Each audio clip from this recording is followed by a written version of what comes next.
Praise the Lord. आप सबको जय मसीह की। प्रभु यीशु मसीह का धन्यवाद करते हैं कि प्रभु में आप सब आनंदित हो गए। प्रभु आपको बड़ी आशीष दे इन वचनों के द्वारा। तो आइए हम परमेश्वर के जीवित वचन की ओर चलते हैं। जो आज का वचन है मरकुस 11 का 22 वचन को कोई पढ़ेगा। यीशु ने उसको उत्तर दिया, परमेश्वर पर विश्वास रखो। यीशु ने उत्तर दिया कि परमेश्वर पर विश्वास रखो। तो यीशु मसीह किस तरह से अपने चेलों के बारे में बताते हैं। तब यीशु ने अपने चेलों को अगला महत्वपूर्ण पाठ सिखाने के लिए अंजीर के पेड़ का उपयोग किया। इसका अर्थ है कि अगर किसी व्यक्ति में विश्वास है तो वह जो कुछ मांगेगा वह उसके लिए किया जाएगा, जैसे हम 24 पद में पढ़ेंगे। इसीलिए मैं तुमसे कहता हूँ कि जो कुछ तुम प्रार्थना करके मांगो तो प्रतीति कर लो कि तुम्हें मिल गया और तुम्हारे लिए हो जाएगा। इस पद में बता रही है कि अगर किसी व्यक्ति को विश्वास है तो वह अंजीर के पेड़ से कह सकता है कि सूख जा तो वह सूख जाएगा। यदि किसी व्यक्ति को विश्वास है और वह पहाड़ से कहे कि जाकर अपने आप को समंदर में गिरा दे तो वह ही क्या हो जाएगा। यीशु का मतलब यह है कि यदि हम विश्वास से प्रार्थना करेंगे तो परमेश्वर जो भी कुछ भी कर सकता है। सचमुच परमेश्वर के लिए सब कुछ असंभव है। जिस तरह से हम वचन में पढ़ेंगे मरकुस 10 के 27 में। यीशु ने उनकी ओर देखकर कहा, मनुष्य से तो कुछ नहीं हो सकता परंतु परमेश्वर से हो सकता है, क्योंकि परमेश्वर से सब कुछ हो सकता है। हालेलुया। तो किस तरह से वचन में लिख रहा है कि परमेश्वर किस तरह से अपने लोगों के जीवनों में काम करता है कि जो भी कुछ परमेश्वर सचमुच हमारे लिए सब कुछ कर सकता है, क्योंकि परमेश्वर के लिए असंभव को संभव करने वाला परमेश्वर हमारे साथ है। यीशु के कहने का तात्पर्य ये नहीं कि हम जो कुछ उसके लिए प्रार्थना करें परमेश्वर हमें देगा। हम निवेदन के अनुसार ही हम क्या करें, उस वस्तु को प्रदान किए जाने के लिए कुछ शर्तों को महत्वपूर्ण करना हमारे लिए क्या है, अवश्य है। सबसे पहले हमें विश्वास में से प्रार्थना करनी चाहिए। अगर विश्वास के बिना प्रार्थना कुछ भी प्राप्त करने में सफल नहीं होती।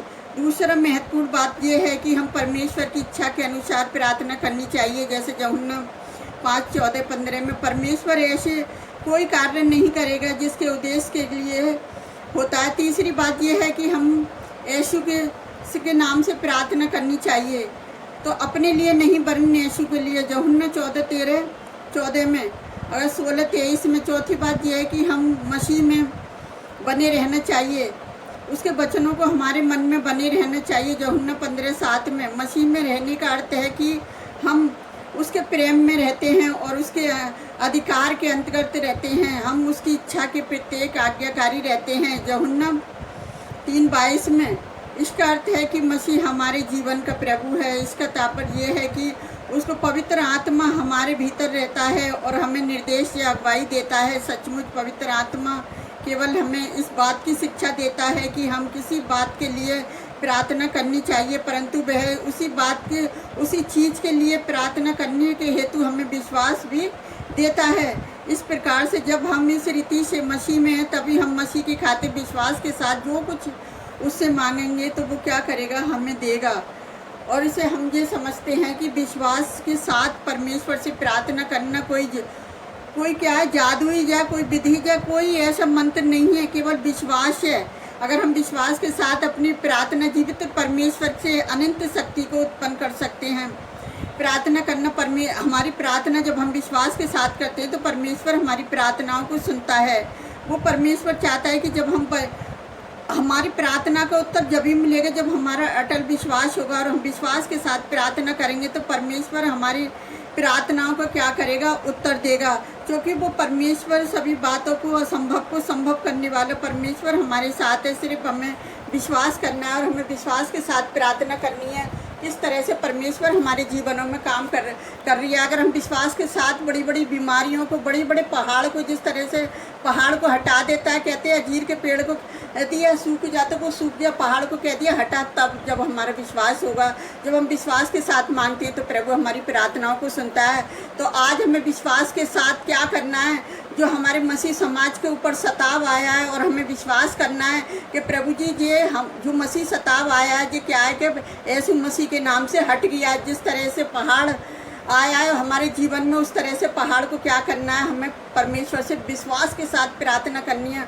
और जब हम विश्वास के साथ प्रार्थना करते हैं तो पहाड़ हट जाता है और सचमुच ये सताव हमारे विश्वास के द्वारा क्या हुआ, हमारे मसीह समाज पर से हट गया है। तो हमें बस सिर्फ विश्वास के साथ विरोधियों के लिए प्रार्थना करनी है, अपने देश के लिए प्रार्थना करनी है, अपने देशवासियों के लिए प्रार्थना करनी है। और हमें शैतान को ऐसा कोई मौका नहीं देना जो शैतान हमारे जीवनों में क्या करे, हमारी प्रार्थना की शक्ति को छीने। हमें प्रार्थना में आगे बढ़ते रहना है और परमेश्वर से विश्वास के साथ प्रार्थना करते रहना है।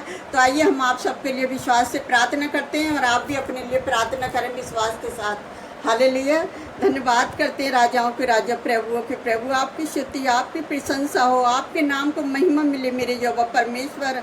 आज जितने लोग विश्वास के साथ पिता अपनी ज़िंदगी से उस पहाड़ को हटा रहे हैं खुदावन, जो बीमारी का है, कर्जे का है, बेरोजगारी का है, बच्चों की शादी में रुकावट का है, प्यारे पिता परमेश्वर, आज लोगों के जीवन से वो रुकावट चली जाए यीशु मसीह के सामर्थी नाम से पिता।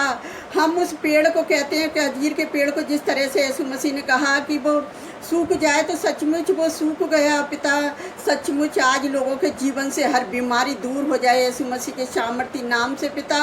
जिनको बेबी की ब्लेसिंग की आशीष चाहिए प्यारे पिता परमेश्वर, उन्हें ब्लेसिंग करें प्यारे जो वो परमेश्वर की आपके नाम को महिमा मिले प्यारे पिता परमेश्वर की। हमारी विश्वास के साथ प्रार्थना की गई व्यर्थ न जाए, एक आशीष बन जाए मेरे जो वो परमेश्वर। मैं अपने देश के लिए प्रार्थना करती हूँ, अपने देश की प्रशासन शासन के लिए खुदावन, अपने देश के चलाने वाले लोगों के लिए प्रार्थना करती हूँ खुदावन कि उनको देश चलाने की बुद्धि समझ दीजिए पिता।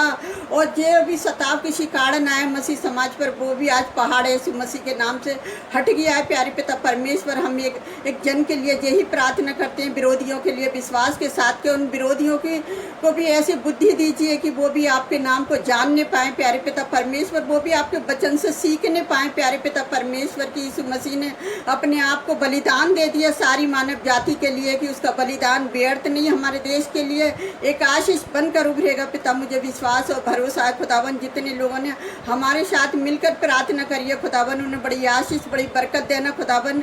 और वो हमारी वीडियो को भी लाइक कमेंट सब्सक्राइबर करना ना भूलें प्यारे पिता परमेश्वर की, वो भी आपकी बड़ी आशीष को देखने पाए पिता। मैं सारा आदर महिमा आपको देती हूँ, सारी कमी घटियों को आपके चरणों में डालती हूँ खुदावन। मैं जो भी मांगती हूँ इसी को पवित्र और सामर्थी नाम पर आमीन। प्रभु आप सबको बहुत से आशीष दे।